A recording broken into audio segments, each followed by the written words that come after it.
welcome to the Mindful Dose podcast. You're listening to Adriana, and today's episode is a freeform episode titled The Language of Stars. My intention for this episode, and it's actually a series of episodes, my intention is to bring you information on astrology on a foundational level where when I do discuss it, you understand the language that I'm speaking when I'm speaking of the current transits, the current positions and placements of the stars, the relationships they're having to one another. We call those aspects, which we will touch on very briefly in this episode. But again, it's just to get a foundation started in this language. Astrology is, I see it, a lot of people see it like a language, but it's also math, it's also history. There are so many facets to astrology, and I think that starting off with understanding it to be a language first makes it easier to understand then the depths of the astrology. So my personal journey with astrology started when I was 11 years old. I remember being on the family computer and Googling Pisces. I'm a Pisces sun, so I was just so curious about Pisces, and I think I was also curious about compatibilities with Pisces. So that's where it began, but I would say that it grew into what it is now. When I was about in my early 20s, I had a friend who did a natal chart reading on me, and he introduced the placements of the rising sign and the moon sign. And this was when not many people in the public eye understood these parts of astrology. So for me, it opened up my mind and it opened up my world, and it helped me understand some of these other parts of me that didn't quite fit the description of a Pisces. So when I did explore the birth chart, I found it to be incredibly useful in my self-realization experience. It helped me ground myself and accept who I was fully and completely. And it also helped me understand other people. So that's my intention with sharing not just the foundational understanding of astrology, but also to help you open up your mind in assisting you to better understand yourself. I know we're all on different paths, and not everyone will understand astrology the way that I understand and use it in my own personal life. But I believe that even just understanding your rising sun and moon placements, not just their zodiac signs, but their placements, can help you understand yourself a little bit more. And I think that's useful. So in this episode, I will introduce natal astrology, which is birth chart astrology. There are so many different kinds of astrology studies out there, but the birth chart is what I use primarily in my everyday practice to connect with the current transits, to work with the current transits. And I think that's the most useful for those who are not astrologers but they want astrology in their life. So that's what we're going to focus on in this episode. As I mentioned before, I believe that astrology is a language. It's also math and history. To really understand the language, you have to explore the history of transits and placements. The math aspect of it gives us a little insight into the relationship between certain points in a chart. And that's kind of it on a surface. So most people know astrology through their sun sign horoscopes. That's what you would look up on an app. Well, maybe not an app. The apps are getting a little more advanced with the information that they're providing. But if you were to just go to your regular newspaper and go to the horoscope section, those would be the sun sign horoscope style of reading. But you can read those same horoscopes and read your rising sign. It should be applicable in that way. But I can't speak for every horoscope author. So the sun sign, as I mentioned, is just it's just a small part of the whole natal chart. And sometimes for some people, the sun sign doesn't hold much significance in the horoscope as maybe other certain placements do. Um, and we'll get to that later. Okay. So, again, the purpose of this episode is to help you understand astrology as this complex and nuanced language. So, there are different schools of thought on how to look at the birth chart. To keep it simple, for the purpose of this episode and all episodes, I will speak about a chart using the whole sign system. And that divides the birth chart equally in 12 different places. There are other systems where the 12 sections are mathematically uneven. So I don't use that method. I use the whole sign house system. And the whole sign house system means every house, each section of a birth chart, every house is divided evenly. It's whole. Okay. Excuse me. So the astrology chart, I think I just mentioned it earlier. It's divided into 12 sections, which we call houses. The first house starts at the 9 o'clock position, and it moves counterclockwise. So it goes down and back up, coming back to the starting point. So in 12 sections around a circle, starting at the 9 o'clock position. The houses represent life themes like home, career, relationships. So when you're inquiring about a certain area in your life, you would start with looking for the house that represents those themes. The houses are so important, in my opinion, in a birth chart. And to get the houses correct for a birth chart, you need to know the time of the birth. I also want to mention that a birth chart can be casted for a human birth. It could be for any life birth, but it can also be casted for the birth of a business, the start of a new job. You can cast charts for the beginning of anything, and that chart can give you just context as to the experience that journey will have. So if you don't have a birth time, it's still possible to read a chart, but there are some limitations. You won't know exactly which house these planets and zodiac signs are taking place in. So it just limits the information that you can get from a chart, but you can still get something more than just knowing your sun sign. So the houses are like the template. Again, at each house, each of the 12 houses stand for something in your life. The first house is about yourself. And there's a lot of talk about what it is and what it isn't. But to keep it simple, it's yourself. It's how you first present yourself. There is a lot of talk out there that it isn't the mask that you wear out in public. I would say more it's your initial drive and ambition when you kind of enter a room or enter a group setting. And I'm getting specific there, but it's just yourself, okay? The second house is about finances. The third house is about education. It also includes like siblings, short-term travel. So there are layers to each house. It's not just like one title and one thing. There are layers to it.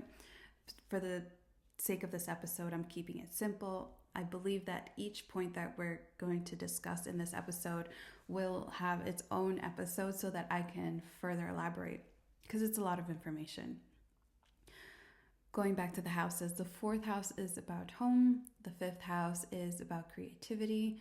The sixth house is about habits and routine. The seventh house is about relationships, long-term relationships. The eighth house is about transformation. The ninth house is about faith. The 10th house is about career, 11th house is your community, and the 12th house is about a deep reflection, a meditation. So all of these houses, they're template. Now, what colors the template are the zodiac signs. So there are 12 houses, 12 zodiac signs. And the zodiac signs deserve their own episode as a whole, but also individually. There's so much to the zodiac signs, but I think the best way to get started in understanding a zodiac sign is to understand them by their function and operation, and then by their element. So their function and operation, there's a term called modalities. There are 3 modalities, and there are cardinal signs, fixed signs, and mutable signs. The cardinal signs are initiating energy, fixed signs are sustaining energy, mutable signs are adapting energy. Each modality contains 4 zodiac signs covering the full zodiac spectrum. And the best way that I can connect the modalities to the human psyche, to understand it, is by connecting it to the seasons. I'm in the New York area, so we experience all seasons fully and completely. So if you are in a place where it's mostly tropical, just frame your thinking as if you lived in the Northeast or somewhere where they experience all seasons. So the cardinal signs, they are the ones that initiate things. They're the initiating energy. So that is relevant to the start of a season. So Aries represents the start of spring, Cancer represents the start of summer, Libra represents the start of fall, and Capricorn represents the start of winter.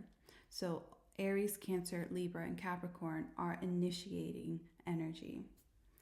The fixed signs, they sustain the energy of the season. They're the middle period of the season, and that's Taurus, Leo, Scorpio, and Aquarius.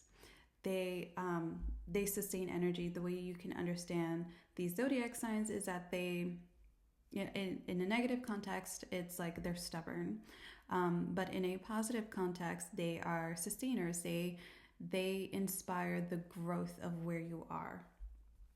The mutable signs adapt between the seasons, and those signs are Gemini, Virgo, Sagittarius, and Pisces. These zodiac signs, you can view them as they're adaptable. They can be here or there.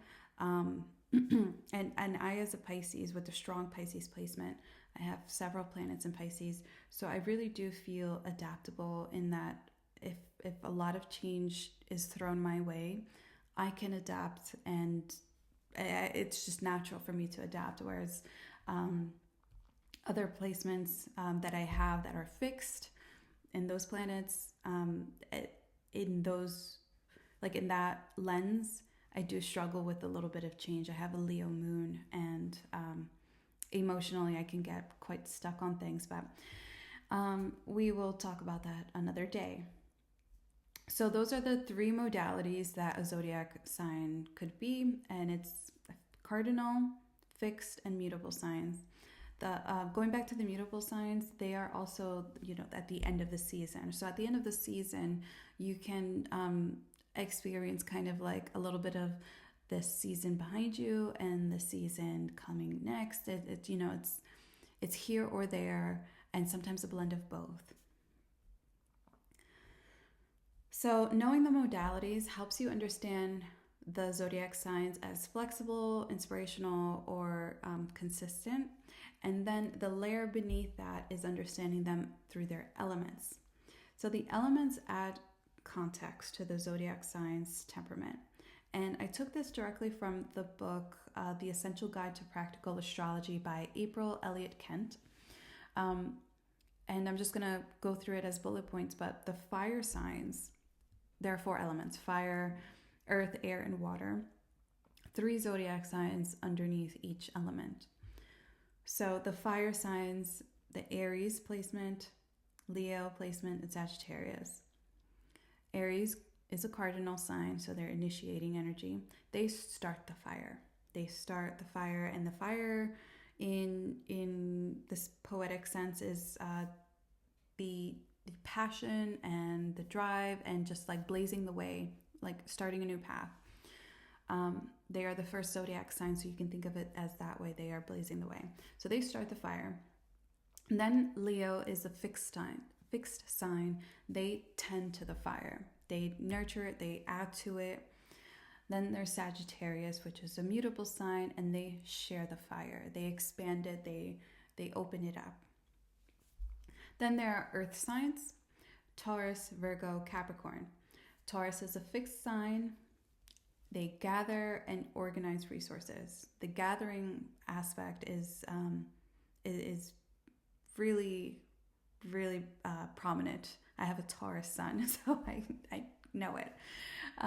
The Virgo is a mutable placement, and they create something from them. I can totally vouch for that. I've had a lot of earth signs relationships in my life. My husband that passed away, he creating something from resources was something that he did like in his sleep. If I had, hey, I have this, and this, and I don't know what to do with it, he would just bring it all together and make something really cool out of it. And my mother is a Virgo, and she also creates something from what is available to us. So I just have a soft spot for Virgos as my opposite zodiac sign. And then Capricorns are cardinal placements. They transform them. Capricorns, they I'm trying to think of the best way to say this, but they transform these resources. They can bring longevity to these resources, and they're like the business thinker. Like, how do we make something out of this long term? Then there are air signs, Gemini, Libra, and Aquarius. So Gemini, being the mutable sign, connects people. And then Libra is a cardinal sign. They initiate committed relationships. So Gemini just connects with people, right? They're very open to like meeting people and learning from all kinds of people. Then Libras are like, let's take the value in this relationship and let's grow it. Let's take the value out of this relationship and let's grow it. Aquarius is a fixed sign, and they network. They build networks. So Aquarius groups those values and they network. Okay. I don't know why I just bounced around like that, but anyway, the water signs are cardinal, the Cancer being the cardinal sign.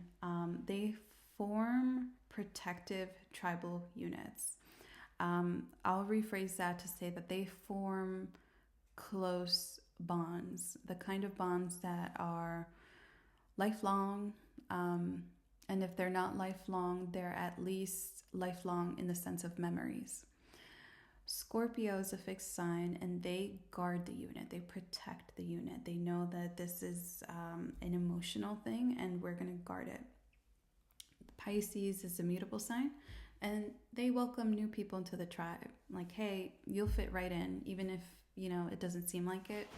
We can make a connection. We'll understand you. So those are the elements.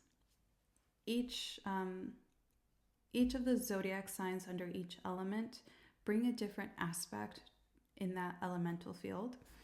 And I think it's quite beautiful how, divided into modalities and elements, that zodiac signs contribute to the whole of humanity. So if the houses are the template, the zodiac signs are the color. Typically, for going from the first house to the 12th house, the zodiac signs that closely represent the themes of the houses are in the order of Aries at the first house, moving counterclockwise to Pisces being the last zodiac sign in the last house. I fortunately have my birth chart set up that way. I'm an Aries rising, so I think that has helped in my learning and understanding of astrology, not just for my own natal chart, but as a whole, because it was just easy to study my chart with the color matching the template. There are, many people out in the world who are not Aries rising, and that's just as interesting.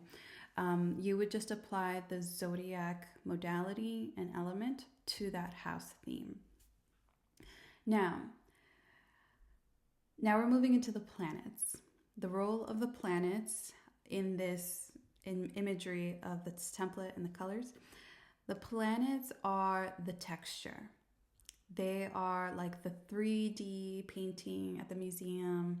They make that area pop out. So before I begin diving into the planets, I want to touch on certain placements that you'll find in a birth chart, which is the sun, the moon, and Pluto. None of these are planets. The sun and the moon are luminaries, and Pluto is a dwarf planet. But for the sake of this episode, and you'll likely hear me talk about it really generally as we move forward in this podcast, you'll hear me talk about them as planets. It's just for the sake of conversation. But I know that they are not planets, and you should know that too. All right, so the planetary groups, we have 3 groups, and the groups are based on the planets' transits around the sun. So the personal planets, these are fast-moving planets that move around the sun. So that would be the sun, moon, Mercury, and Venus. They orbit the sun within an Earth year. So that's why we would consider them personal planets. They affect us personally.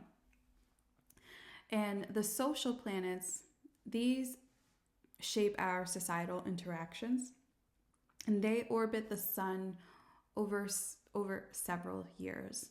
So that's Mars, Jupiter, and Saturn. Mars being the planet that goes about 2 Earth years, and Saturn being the planet that goes around about 30 Earth years. And I'm just generalizing a time frame to keep the conversation going. Those numbers are not exact, and I know that. So the social planets, those planets shape us in our social interactions with the world around us. And then there are generational planets, and these are shaping eras. Those are the planets that orbit the sun much longer, over decades. I think out of Uranus, Neptune, and Pluto, Uranus is the one that we have the chance of experiencing a Uranus return, meaning coming back to the same point where Uranus was at the time of our birth. And that's at 84 years old. So there's a chance that we can have a Uranus return if we get to that age of 84. But Neptune and Pluto, it's very unlikely that it would happen, that we would have a Neptune or Pluto return in our lifetime. And that's fine. But that's why these are considered generational planets, because they describe an era. In a natal chart, the most discussed planets would be the personal and the social planets. The Sun, Moon, Mercury, Venus, Mars, Jupiter, and Saturn. So the planets are also another part of astrology that will have its very own episode, and maybe each planet will have its own episode. So next we're going to understand the next part of natal chart astrology, which is the interaction that the planets have with one another, which we would consider aspects. Aspects, if you're looking at a natal chart, it's like a map. You're looking at a natal chart, there are aspects that a planet can make with other planets or other points in your chart. And these aspects are, it's like the geometric relationship between the points. So there are several. I'm only going to list some of the most easiest ones and the ones that would be most discussed if you were listening to like a monthly horoscope or an annual horoscope.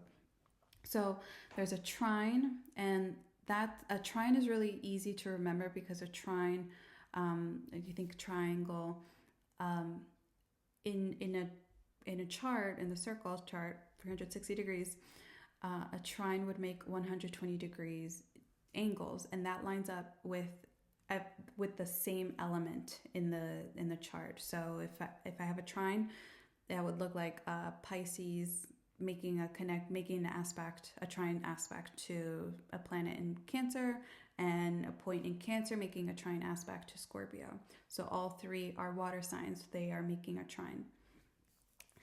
The next aspect that I can mention is a square, and it's making a 90-degree angle. Those are challenging aspects. I'm sorry, I didn't mention that. The trine is a supportive aspect. It's because it's the same element, they understand their flow. The square is a challenging aspect. It's a 90-degree angle. Opposition, there's 180 degrees point, a line that's being made across. And that's just, opposite zodiac sign. So I have a Leo moon with a Mars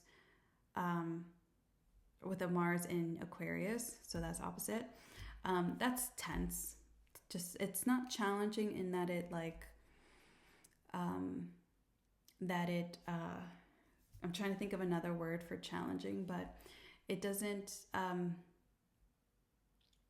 it's not like a fight. It's more of a tension. It's like pulling in two different directions but on the same path. So that's an opposition. A sextile is 60 degrees, and that is a harmonious connection. That's the energies between those planets and those houses and those zodiac signs. They flow. They work nicely together. And then a conjunction. I don't know why, but conjunctions tend to be my favorite aspects. I get really excited when I see a conjunction. But a conjunction is when there's a fusion of energy, and a conjunction is just when planets are really close to one another or at the same degree. There's a lot of talk about what is considered a conjunction in terms of the degree, but I would say between 0 and 10 degrees is a conjunction. So if, for example, I have Pisces sun in I have the sun in Pisces at 3 degrees, and it's conjunct my Saturn. My Saturn is Pisces at 6 degrees. So they're 3 degrees apart. That would be considered a conjunction. I have several conjunctions, so that's fun. Each house, going back to the houses, each house, as I mentioned, we work in the whole sign house. We start at 0 degrees of the zodiac sign and we end at 29 degrees. And then at 30 degrees, it's the 0 degrees of the next sign. So the degrees are really important in terms of understanding the aspects that are being made in the birth chart. And the aspects give us another layer of context to understanding your birth chart. And those are those are pretty much the foundational language points that I would use in a natal chart reading. I would talk about the houses, the zodiac signs, the planets that are in those certain houses, and then really dive into the aspects. The aspects really make it it's like the fingerprint. It makes it very unique to the individual. In future episodes, I will discuss each one of these points in depth to give you more information. I think that this is already a lot to explore and a lot to absorb. So take your time exploring this. Eventually, this language will become another language that you'll be semi-fluent in at minimum. and hopefully you do become fluent enough where you can understand some of the bigger conversations in the astrology world, which is like the bigger transits and how it affects us in our own natal chart, but also how it is playing out in the world. I'm recording this on March 3rd, in in Swan Lake, New York. And I should have said the time that I started this episode. That would have given the birth chart of this episode, but hey, I can sort that out later. But yeah, I think that kind of covers everything that I wanted to talk about. Like I said, we'll dive into the elements, the planetary information. There's so much to go with the planets because certain planets rule certain zodiac signs, and that's also fun to talk about. And then interpreting aspects. So I think that astrology is a lifelong journey. I'm still exploring and learning astrology. There are so many different doors along the path to open. You decide what you want to explore. And what you'll see here is just more, again, like the natal chart kind of information and learning to understand yourself and the world better. If you'd like to see anything in particular, please let me know in the comments. I'm open to suggestions and definitely feedback. I hope that you've enjoyed this episode and it brings you a little peace of mind. I'll see you next time.